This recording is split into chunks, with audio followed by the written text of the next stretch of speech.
अस्सलाम वालेकुम मैं यूट्यूब स्टूडेंट्स, उम्मीद है आप सब खैरियत से होंगे। तो आज मैं मैथ की फुल बुक की जितनी भी इंपॉर्टेंट डेफिनेशन है वो मैं लेकर आई हूँ। ठीक है, इसके दो पार्ट्स होंगे, पार्ट 1 एंड पार्ट 2।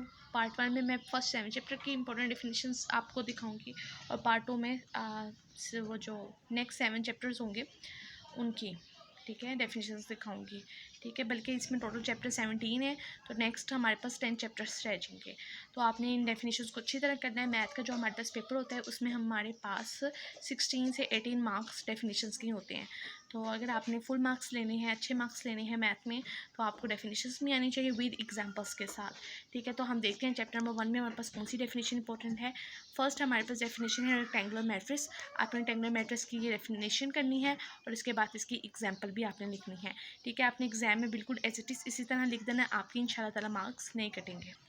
सेकेंड हमारे पास डेफिनेशन है स्क्वायर मैट्रिक्स। ठीक है, इसी तरह पहले आपने स्क्वायर मैट्रिक्स की डेफिनेशन लिखनी है और फिर इसके बाद ये एग्जांपल है। ठीक है, बिल्कुल एज इट इज़ आपने इस तरह लिख लेना है। ठीक है, थर्ड हमारे पास डेफिनेशन है डायगोनल मैट्रिक्स की। आपने इसको भी अच्छी तरह करना है। ठीक है, नेक्स्ट पेज पे चलते हैं और आगे ये डायगोनल मैट्रिक्स की यहाँ तक हमारे पास डेफिनेशन खत्म हो रही है और आगे ये इसकी एग्जांपल होगी। फोर्थ हमारे पास डेफिनेशन है स्केलर मैट्रिक्स की। ये इसकी डेफिनेशन होगी और आगे ये इसकी एग्जांपल। ठीक है, आपने ये भी लिखनी है where K is a constant is not equal to 0 1। ठीक है, ये इंपॉर्टेंट चीज़ें होती हैं, इसी से आपको फुल मार्क्स मिलेंगे 2 आउट ऑफ 2। ठीक है, 5 हमारे पास है सिंगुलर मैट्रिक्स, ये डेफिनेशन और ये उसकी एग्जाम्पल। ठीक है, नेक्स्ट पेज पे चलते हैं। हमारे पास नॉन सिंगुलर मैट्रिक्स है हमारे पास, ये इसकी डेफिनेशन और ये एग्जाम्पल। आपने इनको अच्छी तरह करना है, एज इट इज़ इसी तरह करना है, आपकी इंशाल्लाह ताला मार्क्स नहीं कटेंगे। इसके बाद हमारे पास चैप्टर नंबर 2 है, इसकी होल नंबर की डेफिनेशन और साथ आपने मार्कर से ये लिख देना है। रैशनल नंबर भी बहुत ज़्यादा इंपॉर्टेंट है, एग्जाम में अक्सर पूछा जाता है। ये आपने लिखने बिल्कुल एज इट इज़ और ये आपने मार्कर से लिखना है। ठीक है, नेक्स्ट पेज पे चलते हैं। इरेशनल नंबर की ये डेफिनेशन आपने लिखनी है, किससे डिनोटेड होता है, क्यू डैश से, और आगे ये आपने मार्कर से लिख देना है। एग्जांपल इसकी ये है कि ये आपने लिख देना है, ये सारे इरेशनल नंबर है। सेट ऑफ रियल नंबर, ये भी बहुत ज़्यादा इंपॉर्टेंट एग्जाम में आ जाते हैं। सेट ऑफ रियल नंबर ये आपने इसकी डेफिनेशन लिखनी है और आगे ये मार्कर से सारी चीज़ें लिखनी है। ठीक है, ये जो चीज़ें मैंने मार्कर से लिखी हुई हैं आपने भी एग्जाम में बिल्कुल इसी तरह लिखना है, ताकि एग्जामिनर को चेकिंग करते वक्त कोई सी किस्म की मुश्किल का सामना ना हो। ठीक है, कॉम्प्लेक्स नंबर, ये डेफिनेशन हमारे करेंगे तो इसकी सिर्फ आपने इस तरह से डेफिनेशन कर लेनी है। ठीक है, इसके बाद हम चैप्टर नंबर 3 देखते हैं। ठीक है, चैप्टर नंबर 3 हमारे पास ये है। चैप्टर नंबर 3 में आपने फर्स्ट डेफिनेशन जो करनी है कॉमन लॉगरिथम, बहुत ज़्यादा इंपॉर्टेंट है, बार बार पूछी जाती है।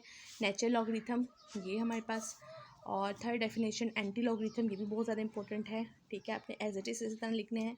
साइंटिफिक नोटेशन भी 2018 में आ चुके हैं, तो आपने इसको भी अच्छी तरह से कर लेना है। ठीक है, ये हमारे पास चैप्टर नंबर 3 की 4 डेफिनेशन हो गई। अब हम चैप्टर नंबर 4 देखते हैं अपना। मैंने सारे चैप्टर्स की लिखी हैं। चैप्टर नंबर 4 में अलजेब्रिक एक्सप्रेशन की डेफिनेशन आपने अच्छी तरह करनी है और ये इसकी एग्जाम्पल। ठीक है, इसको अच्छी तरह से आपने करना है। और सेकंड जो हमारे पास डेफिनेशन होगी वो रेशनल एक्सप्रेशन की और आगे ये इसकी एग्जांपल। थर्ड हमारे पास जो डेफिनेशन होगी वो सर्ड की होगी और आगे ये इसकी एग्जांपल आपने अच्छी तरह से करनी है, तभी आप एग्जांपल लिखेंगे, तभी आपको फुल मार्क्स मिलेंगे 2 आउट ऑफ 2। उसके बाद हम चैप्टर नंबर 5 देखते हैं। चैप्टर नंबर 5 में हम रिमाइंडर थ्योरम की डेफिनेशन करेंगे, उसके बाद फैक्टर थ्योरम की करेंगे, और ये दोनों बहुत ज़्यादा इंपॉर्टेंट है। अगर चैप्टर नंबर 5 में से कोई डेफिनेशन आती है तो इन दोनों में से ही आती हैं, तो आपने इन दोनों को अच्छी तरह से करना है। चैप्टर नंबर 6 में हमारे पास जो मोस्ट कॉमन और मोस्ट रिपीटेड है वो HCF है, हाईएस्ट कॉमन फैक्टर, और सेकेंड हमारे पास है लीस्ट कॉमन मल्टीप्लाई। ठीक है, ये भी बहुत ज़्यादा इंपॉर्टेंट है, और square root of algebraic expression भी आपने कर लेना है, अक्सर ये भी पूछी जाती है। ठीक है, इसी तरह हमारे पास चैप्टर नंबर 7 है। चैप्टर नंबर 7 में हमने कौन कौन सी करनी है, लीनियर इक्वेशन और रेडिकल इक्वेशन की डेफिनेशन हमने करनी है। ठीक है, 2 हो गई, और थर्ड हमारे पास है एक्सट्रेनियस सॉल्यूशन की। ठीक है, मेरे ख्याल से ये ख़त्म हो गई। ठीक है, चैप्टर नंबर 7 की सिर्फ हमने 3 ही करनी है।